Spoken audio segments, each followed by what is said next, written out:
The 2024-25 UEFA Champions League is reaching its climax with 4 European heavyweights right there. That's Paris Saint-Germain, Arsenal. We'll talk about Barcelona and Inter Milan battling to get to the finals of the Champions League. Mikel Arteta's Arsenal, fresh off a dominant 5-1 aggregate victory over defending champions Real Madrid. Of course, will face Ligue title holders Paris Saint-Germain, who edged past Aston Villa 5-4 over 2 legs. In the other semi-final, Barcelona, currently topping La Liga, meets Inter Milan, who eliminated Bundesliga leaders Bayern Munich with a tight 4-3 aggregate. And let's get to hear from the managers ahead of today's big crash.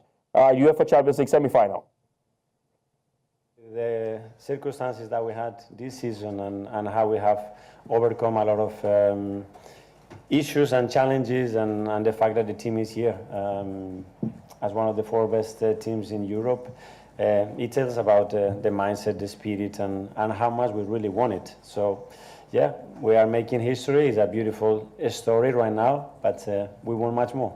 Tomorrow more, I told them, and I'm not exaggerating when I said, guys, bring your boots, bring your shorts, bring your t-shirts, and let's play every ball together. You know, if you want to do something special, that place has to be something special, something that we haven't seen. And I really hope that everybody that comes tomorrow to the Emirates and everybody is watching and following us, it brings that energy with them. Arsenal es uno de los mejores equipos de Europa, con un entrenador que lleva, creo, 6 temporadas haciendo un trabajo muy destacable, y a partir de aquí no sé si somos los 4 mejores equipos de Europa los que estamos en las semifinales, pero seguro que los 4 hemos merecido estar donde estamos, y a partir de aquí hay gustos. A mí mi equipo es el que más me gusta, evidentemente, por eso estoy aquí sentado, y a partir de aquí será difícil. Ya sabemos lo que es jugar en este estadio, con este ambiente, con este equipo y con esa intensidad física que tiene, pero...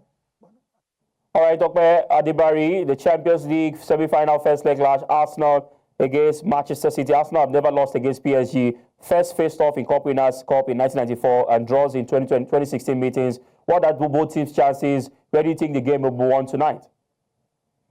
I honestly do think the game will be won, possibly at the defense of PSG. I think PSG's defense is very, very shaky, very, very leaky. It doesn't matter who's going to partner Marquinhos, and just because of the way they play, they will be vulnerable at the back. You know, the back 4 of PSG likes to push up very high because the fullbacks love to find spaces in the opposition half, and Arsenal has a very, very good defense, so it will be difficult for PSG to crack that. And obviously, Arsenal do have dangerous attackers who can make PSG suffer for it. Let's not forget that both teams already faced each other earlier in the league phase format of this Champions League season. It was a 2-0 victory for Arsenal with Kai Havertz and Bukayo Saka contributing with goals. Yes, there's no Kai Havertz, but Mikel Merino, who has scored 8 goals in 10 games, you know, he has proven that he has stepped into that position very well for Arsenal. Yes, Arsenal will be without Thomas Partey. It's a huge miss for Arsenal because he's someone who understands that their pattern of play, and he is so key to the way they are successful with their football. But Arsenal have options. Declan Rice can play in that lone 6 position. A fully fit Jorginho can play in that position, but I do not think he's going to play. My preferred option would be to see Miles Lewis-Skelly in midfield while Declan Rice drops into that number 6 role, and then you have Ben White as right back and Julian Timber as the left back. But it all depends on the the fitness level of Ben White, who did not play against Crystal Palace. So Arsenal have got options. They've got a very good team for the first time in a very long time. They've got what I call quality in depth. You know, talking about their squad, and look, they've got what it takes for them to have produced such a fantastic victory against Real Madrid. They can definitely get a convincing victory against PSG tonight. All right, wait to see how it goes. Arsenal against Paris Saint-Germain, the first leg of the UEFA Champions League semi-final right there in the world of...